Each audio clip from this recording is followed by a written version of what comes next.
Welcome back to another technical deep dive here in the debug zone. Today we're tackling a big question and breaking it down with insights from other users. Hopefully this clears up some misconceptions and helps you get the answer you need. So buckle up, stay a little curious, and let's jump right in.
And that's a wrap.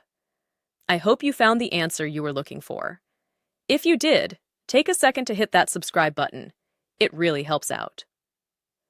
And let me know in the comments which solution worked best for you. See you next time in the debug zone.